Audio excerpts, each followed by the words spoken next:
Okay, welcome. You're watching Co-op for Two, broadcasting live from Champaign, Illinois, December 25th, Christmas 2022, at around 3 p.m.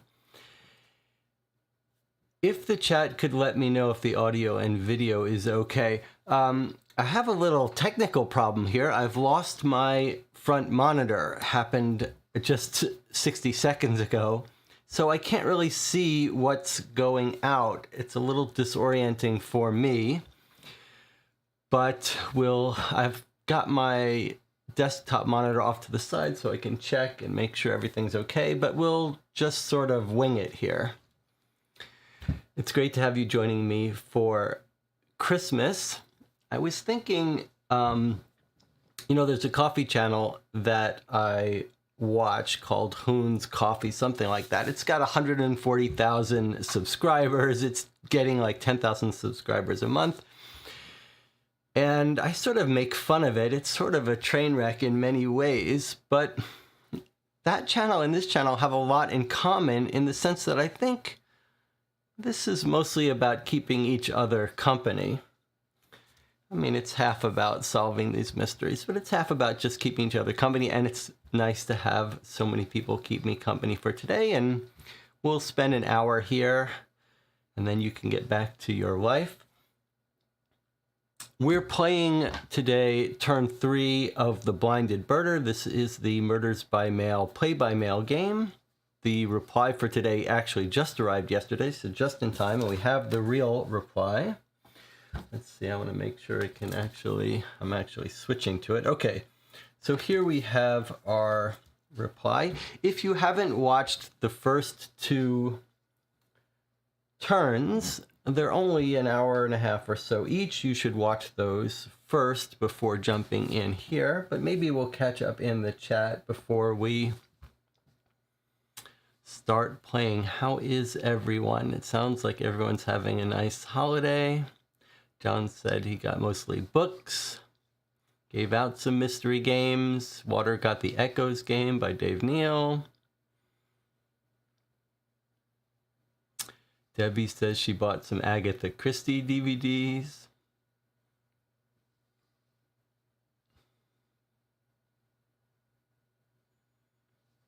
Miss Marple series with Joan Hickson from the 1980s. I'll tell you, the TV show I'm sort of curious to go back to is The Avengers.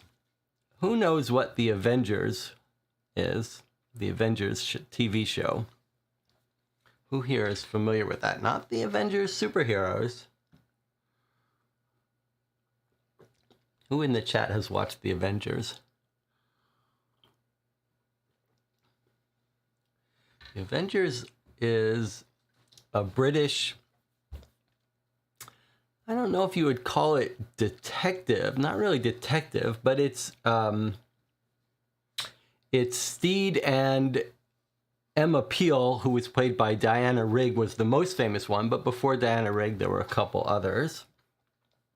And they're sort of, what would you call them? They're like private eyes. And they're, you know, it's mystery and a little bit of action as they solve cases. But they're very British, and it's a good show. It's definitely worth checking out. All right, shall we get started? I guess I have to remember to switch views. And Tina says, I watched the film with Uma Thurman. That's right. They remade it. They made it into a movie. That's right. They made it into a movie. But I'm talking about the original show, which was originally in black and white. Okay, let us open up our turn and remember where we went.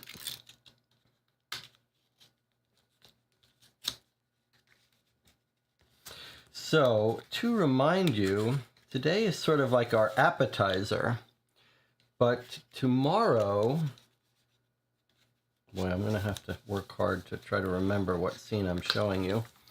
Tomorrow is when the real stuff begins, and I hope I can get my monitor. I will get my monitor fixed by then.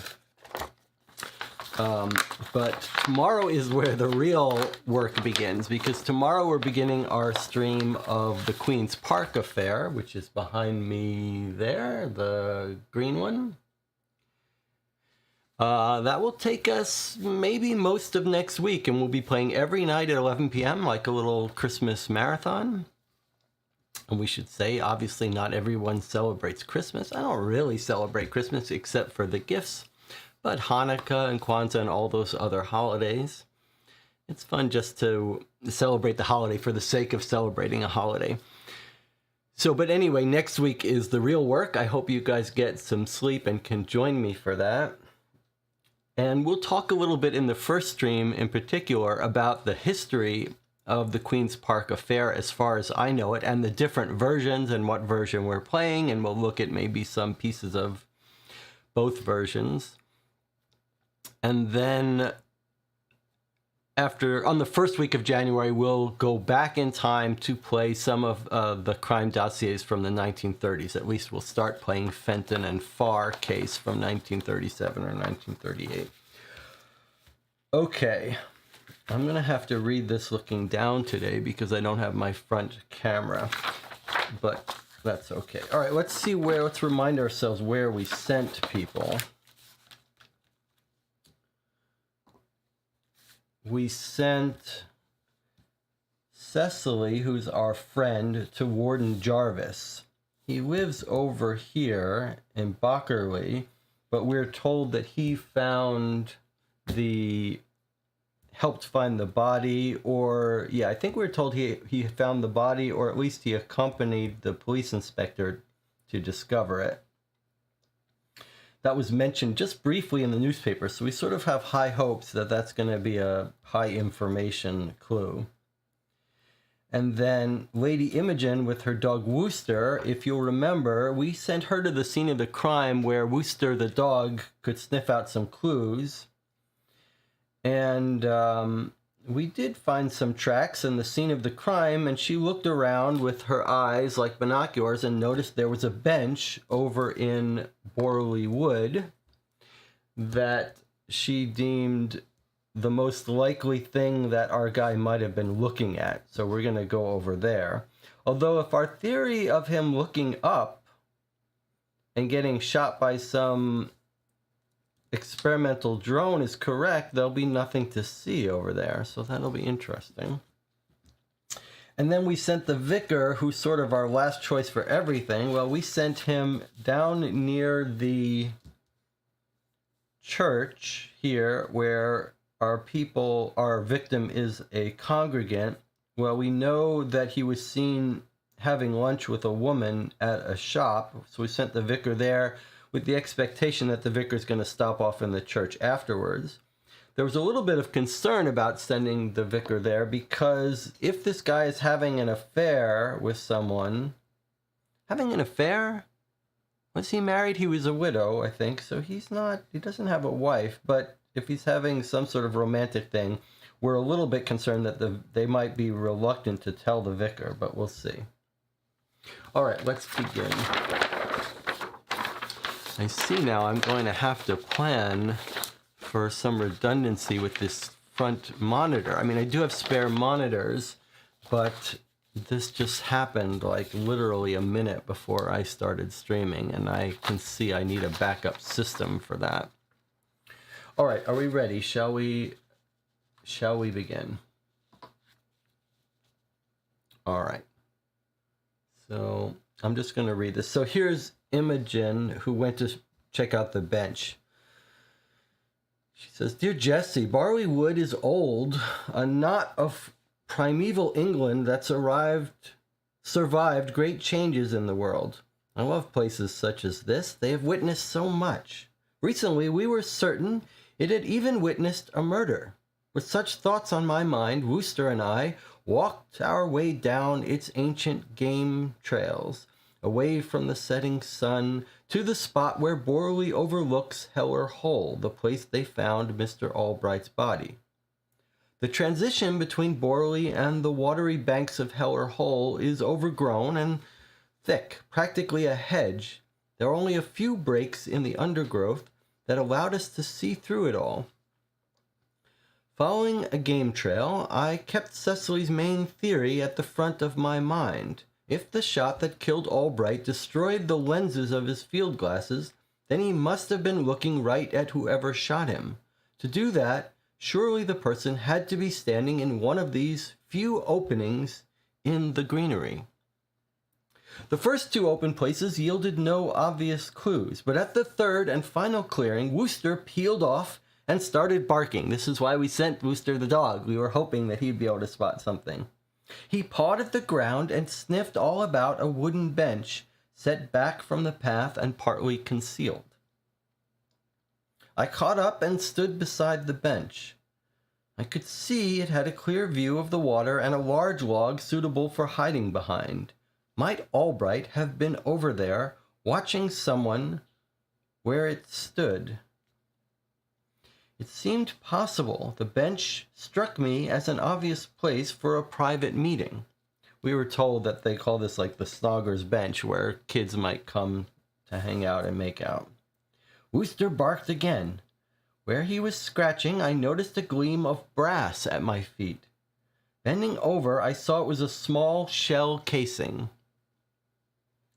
The part that is left behind after one fires certain kinds of firearms.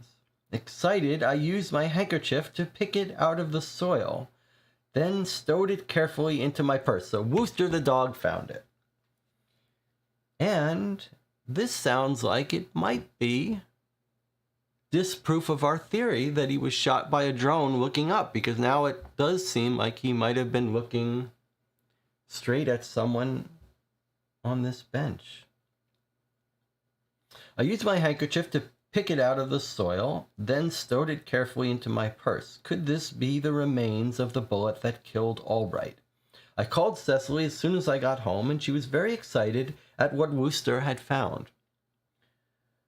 One man I know can help us, she said. His name is Mitchell Caldwell. He's the firearms instructor for the Bockerley Police, an old friend, and most importantly, a man who'll do anything for my scones and clotted cream. All right, so we found the shell, and we know who to take it to identify the gun it would have been fired from, Mitchell Caldwell. All right, let's look up where Mitchell Caldwell lives. Mitchell M. Caldwell is at B59.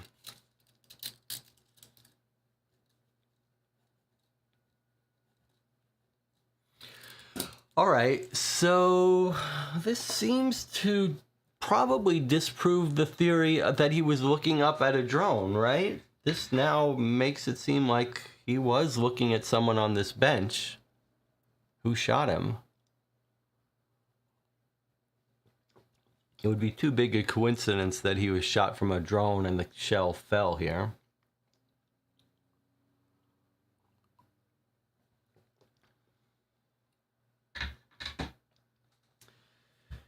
All right. Anything else I missed in this? It's a good thing we sent Wooster. I don't know if the vicar would have found this shell. All right. Let's see what the vicar has to say.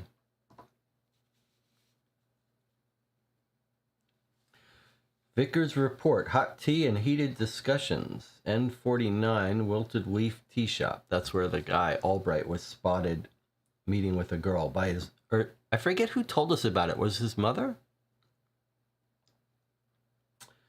The Wilted Leaf is a Netherwellan treasure, a crooked cottage lovingly painted with bright flowers and surrounded by a cobbled patio that would fit in nicely in Paris. I arrived and was halted by a hand-lettered sign in the window. No dogs allowed, it read, unless they are adorable.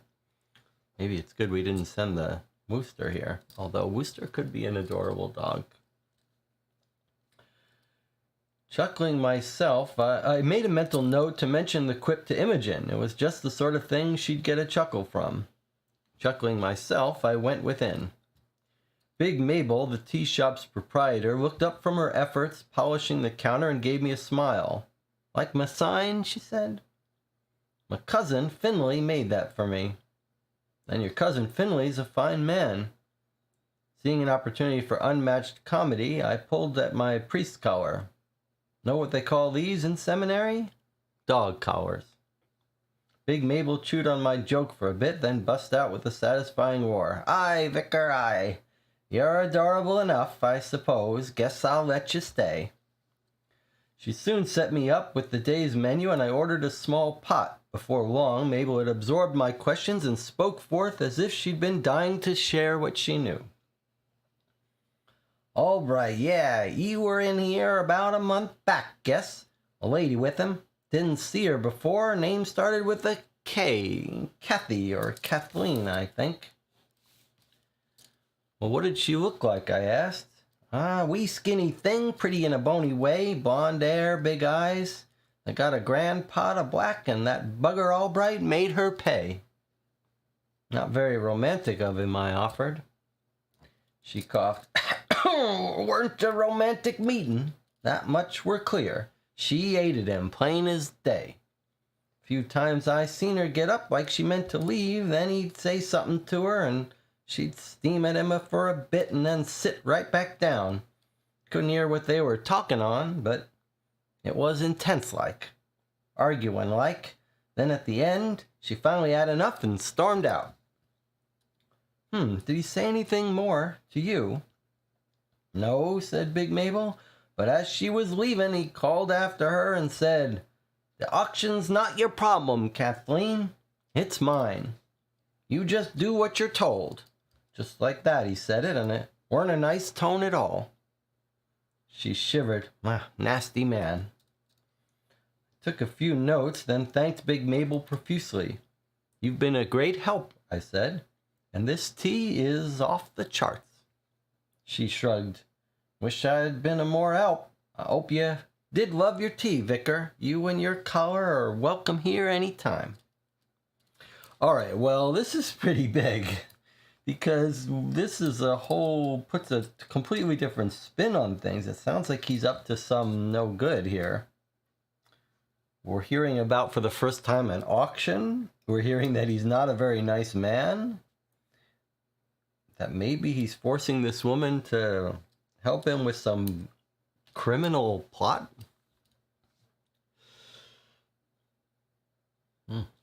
Okay, so Kathy or Kathleen, pretty in a bony way, blonde hair, big eyes.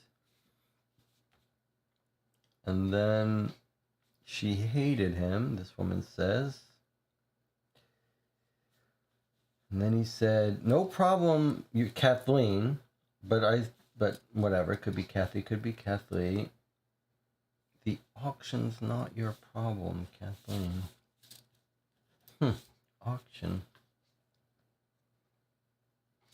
And she doesn't like him. She says he's a nasty man. Very fascinating. Anna says, also, they met a month ago. And Debbie says, any mention of auctions in the paper? Both good questions. Let's see. What's the month ago thing? Let me make sure I get that right. Few times I seen her get up. They're just talking about one thing. Okay. They were in here about a month ago. Okay, good. A month back. That's a very good observation, Anna. So this is a month ago. Does that match what we were told originally about when they were seen?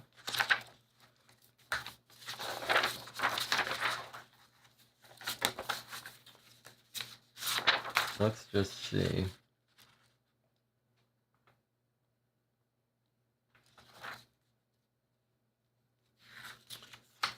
The bench.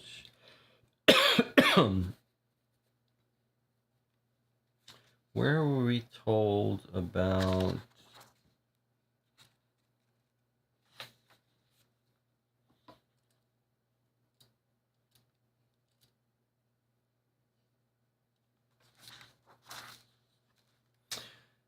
Recently there was a woman. I saw him having tea with her near the church. Not at your church.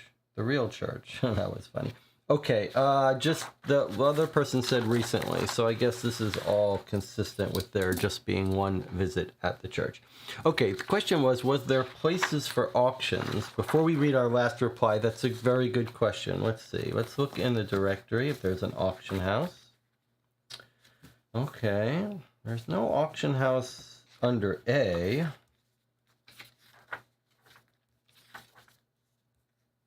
Let's look under businesses, attractions, auto, banks. Okay, no auction house in the Yellow Pages directory. And remember this could have been up to a month ago. So there's that. Let's see if the newspaper, we may just have to wait till we hear about it. We've got our concert, our RAF. We haven't read all of these articles, so it's possible that there'll be something mentioned in an article that we haven't read yet. I was thinking we might read one today, but with the with the front monitor not working, I'll probably skip that and wait. All right, well, we don't know about any auction yet. What about the announcements? Here it is. Found it. Okay. Now, normally I would use my thing to zoom in here. Let's see. All right. auction Saturday 9 a.m. at Huckle and Shaw, antiquities and rarities of museum quality, anonymously agented bids, agreeably arrangeable early. E10. All right, so there's our auction. Bingo. All right, there's our auction. Let's see if someone, let me see in the chat if someone, who, now this is where we find out who's got good memory. Who remembered seeing that in the personals? Let me see if anyone saw it. Let's see, I can't tell, I can't see, but you can see. Okay,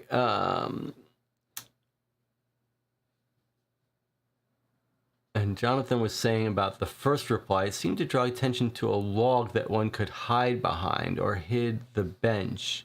It was worded a little odd. Might reread it. I agree 100% with Jonathan. That was worded a little odd. It did confuse me. Let's reread that section about the bench and the log. So going back to Worcester, they went to the third place. I caught up and stood beside the bench. The third and final clearing was where the bench is. Okay. It was a wooded bench set back from the path. She stood beside the bench. She could see it had a clear view of the water and a large log suitable for hiding behind. Might Albright have been over there watching someone where it stood? It seemed plausible. The bench struck me as an obvious place for a private meeting. I could see it had a clear view of water. Oh, I see. It's saying that... I believe it's saying that from the bench you could see the water and a log that someone could have been hiding behind. So I think it's saying that the log is over where the body was. And probably if we reread that body, we hear about the log. That's striking me as a bit familiar. Let's find where Imogen went. Let's see. They go to the scene of the crime near Worcester's log. Yeah, so we had sort of forgotten about that. But actually, the log is where the body was. So now Imogen is putting two and two together and saying, aha, maybe Albright was hiding behind the log, peering out at the bench. I guess the only reason she's jumping to the conclusion about the log is she's saying no one would have been out in the open staring at them at the bench. But if they were hiding behind the log, then the whole picture would make sense. Okay. So let's make a note that our auction is in the newspaper. And it's time sensitive because the auction is on Saturday and today is, we don't know, but the first week of May. I suppose, yeah, we don't know the actual day of it, but we do know the address of the auction. E10, Huckle and Shaw. Huckle and Shaw. E10. Let's just look them up. Antiquities.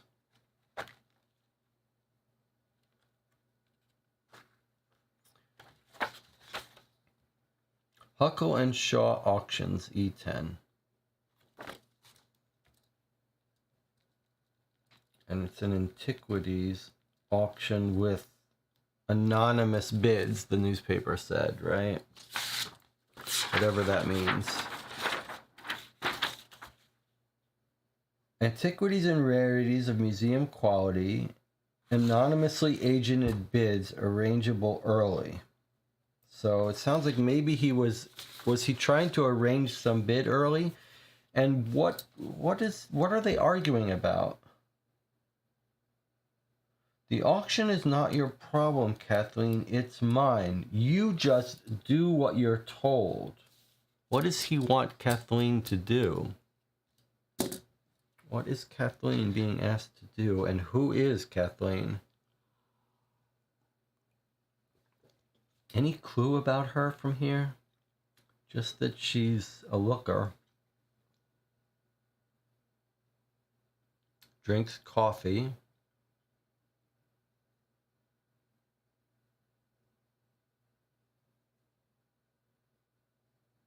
Do what you're told. You might imagine she would be someone who works for him, but is he a retired birder? We don't know why she's doing it.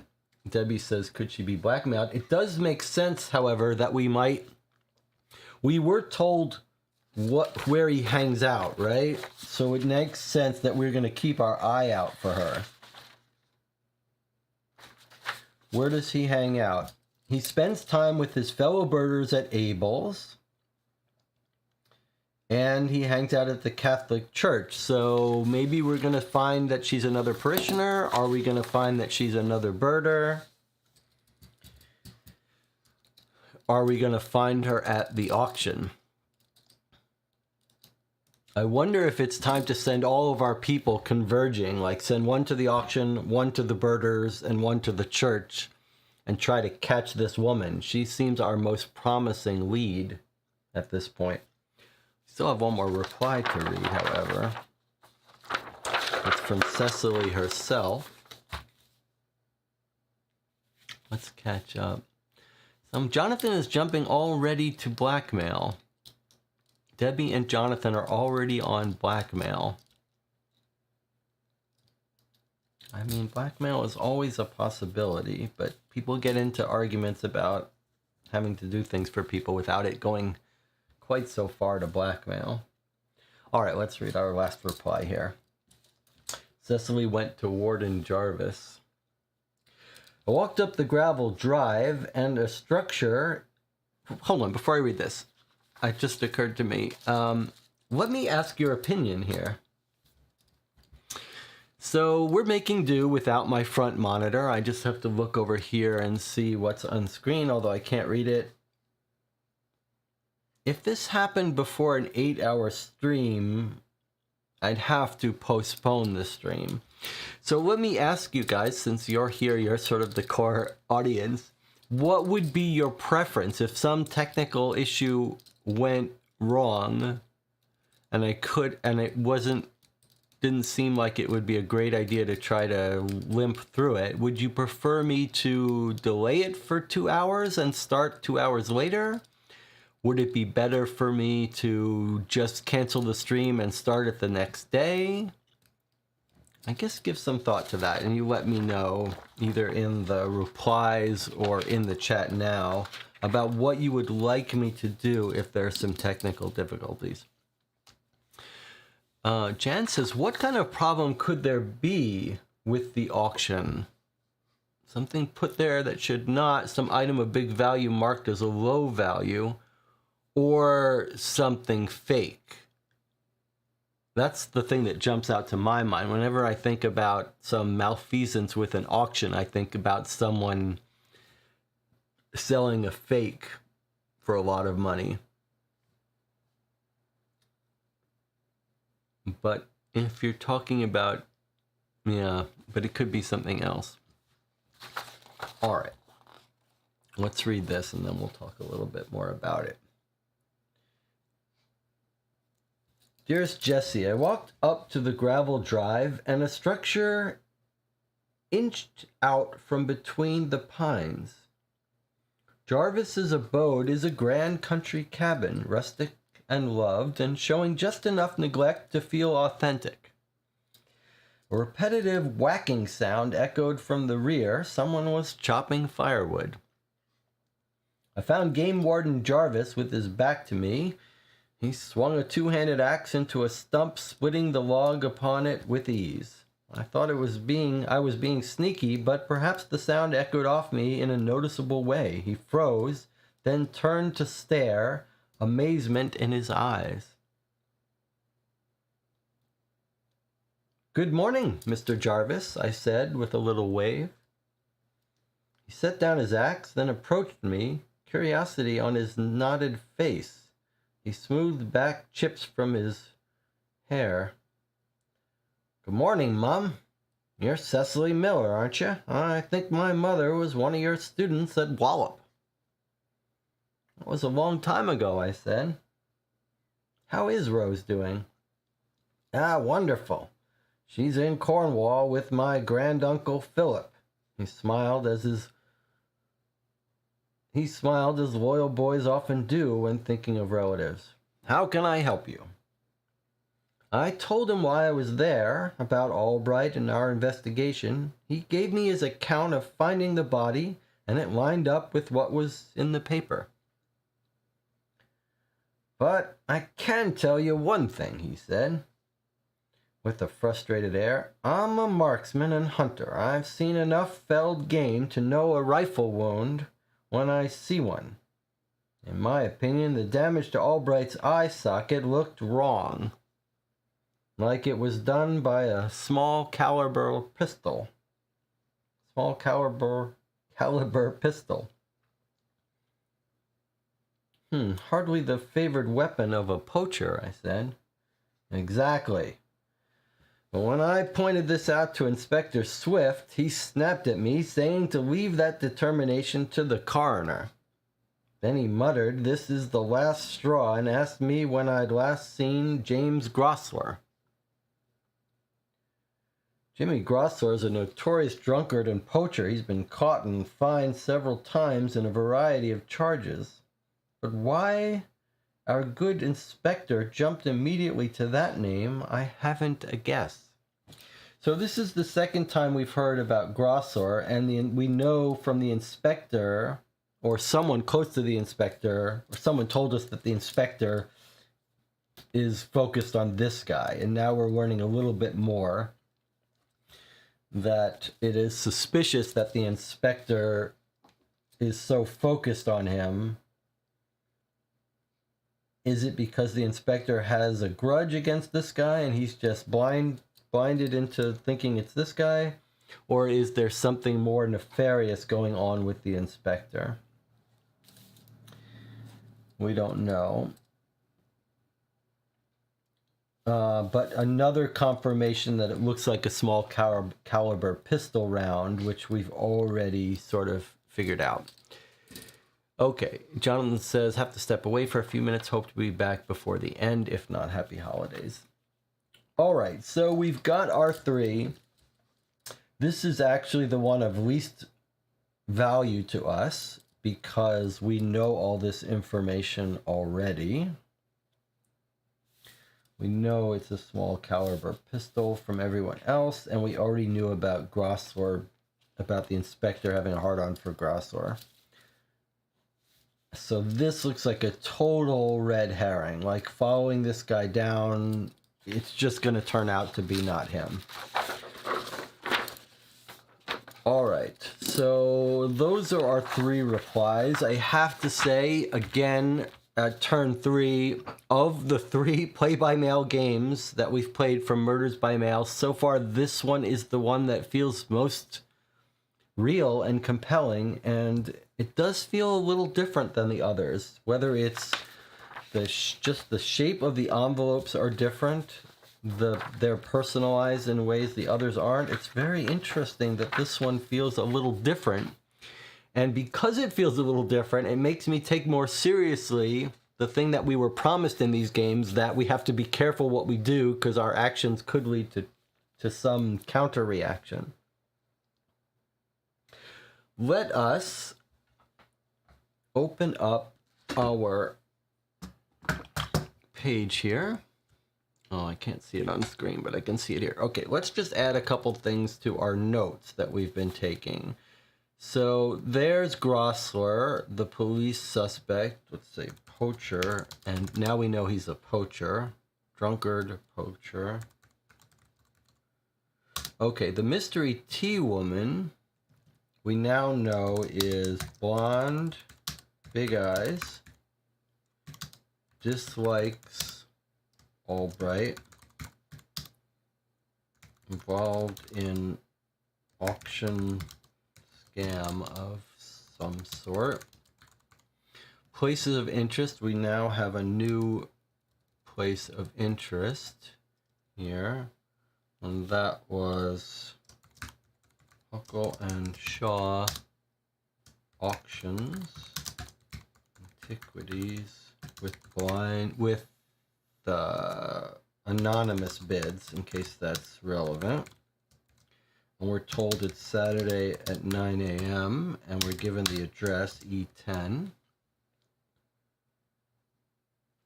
And now we were also told about someone else, right? We were told about, from Imogen, who to bring the bullet to, right? Mitchell, Caldwell can analyze bullet casing. We've got his address, B59. See if I can do this properly from here. Okay. Well, now we have to decide where to go. Let's hear thoughts about where to go.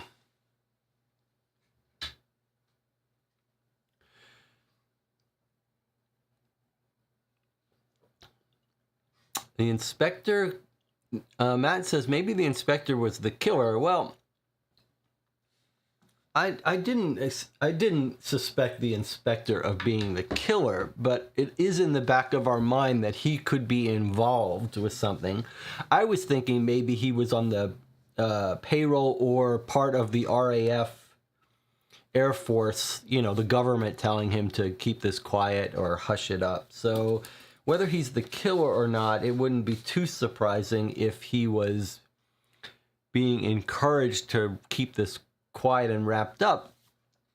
But actually today's clues point away from that, right? Today's clues suggest that maybe the Albright was involved in something criminal and that he was shot by someone at the bench, which would suggest, I don't know what it would suggest, that he was following someone.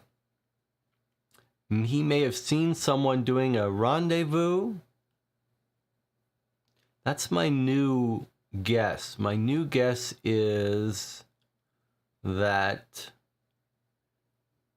he saw someone doing some sort of rendezvous, meeting at the bench for some secret handoff, and they spotted him and shot him.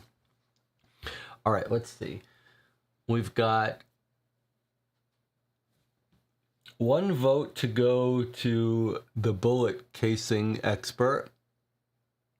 Anna says go to the auction and the bullet analysis. And Tina says Imogen is the rich one. She should go to the auction house.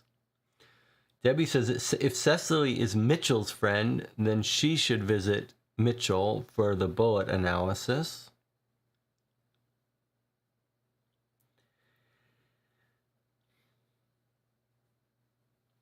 Well, surely we need to go to that auction house right away before we miss it. And it makes sense that we could send Imogen to that. Hopefully they'll let the dog in. Imogen is the rich one.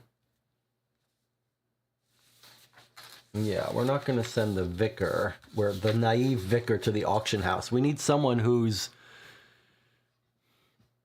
good at observing people.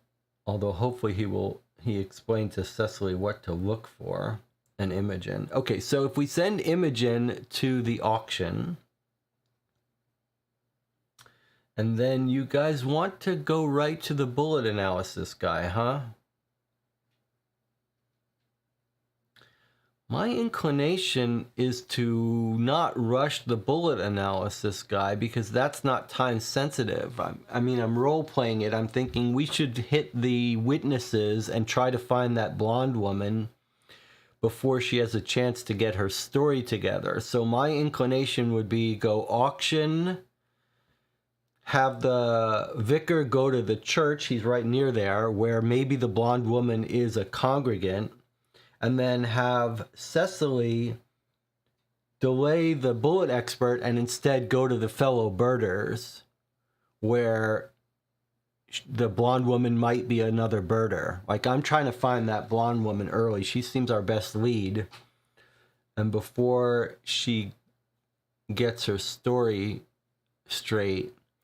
So my vote would be Imogen auction, Vicar to the church to try to find the blonde woman and get more information about Albright, and Cecily to the Birders Club, where we can find out more about Albright and maybe also run into the blonde woman.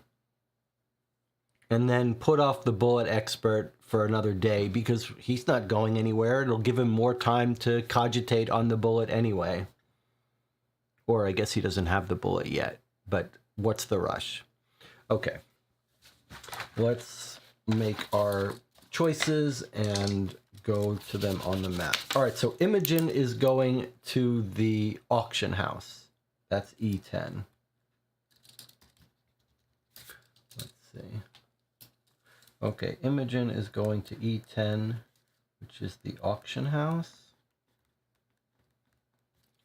This is our December 25th turn.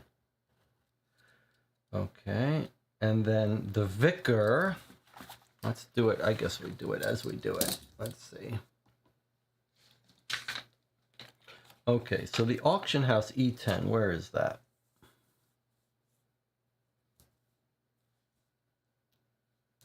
Okay, so there's Imogen going to the auction house.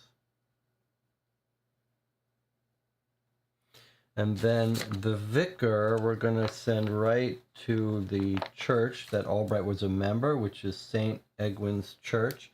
Now, before we do that, let's just discuss for a second that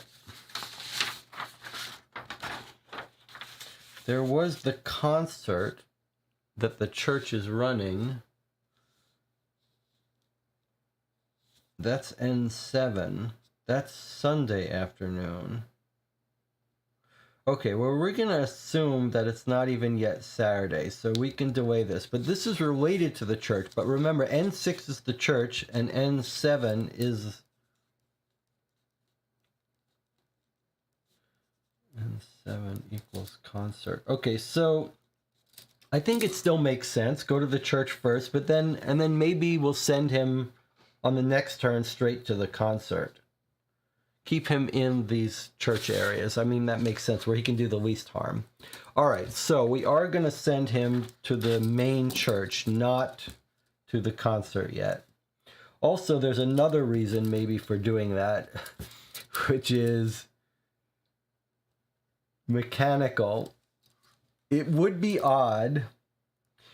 So it's a little unusual in these games to have things at certain dates because you could do them in different order. So we are sending someone to the auction house, which is supposed to happen on a Saturday. And it would be kind of funny to see what would happen if we send the Vicar to the concert, which is supposed to be happening on a Sunday. Will they actually both find those things in progress? Or are they both going to find that those things haven't happened yet? We don't know if we're going to the actual auction. We might just be going to the auction house saying, we heard you have an auction happening on the weekend. What can you tell us? All right, so Vicar's going to N6. Let me just mark that. Going straight to the church. Okay, and then the Birders Club. Let's look at our notes. Where is the Birders Club? We're told that it's... Did we make... Birders Club right there, B84.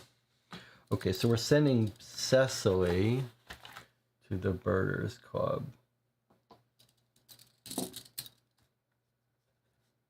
Abel's Birders Club.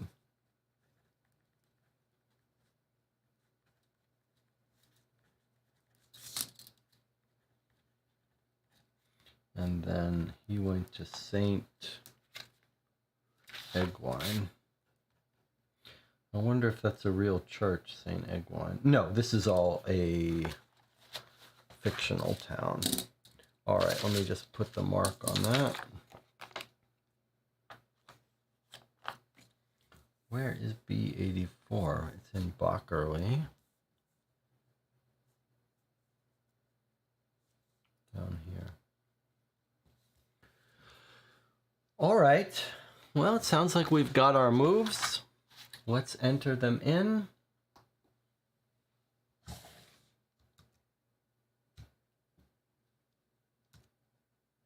Okay, Cecily goes to B84, the Birders Club. Imogen goes to E10, the auction house. And the vicar is going to N6, the church. Not the concert, but the main church. He's going to talk vicar to vicar. All right, here we go. All right. There you have it. Another turn.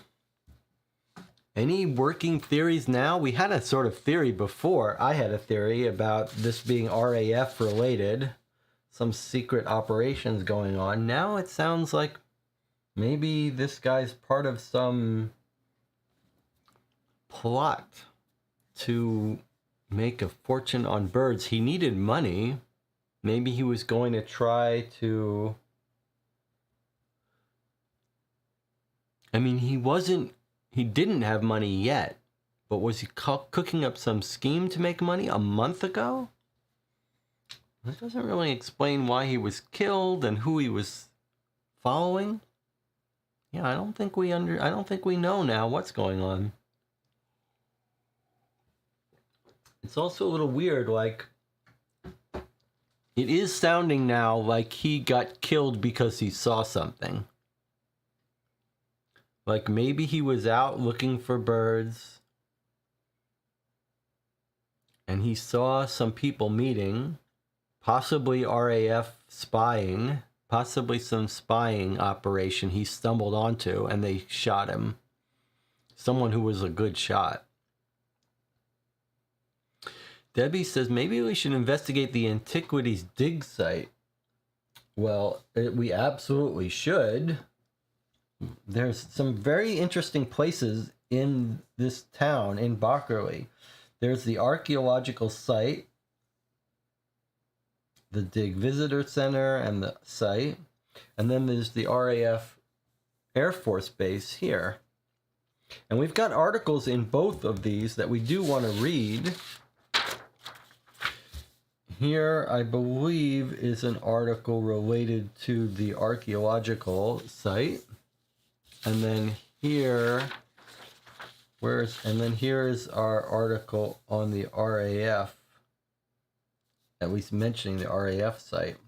So we'll want to read those eventually. I was thinking we might read one of those today, but I think with the monitor and Christmas, maybe it's not the best timing. All right, let's sign off. Wish everyone Merry Christmas and Happy Holidays. Thank you for joining me.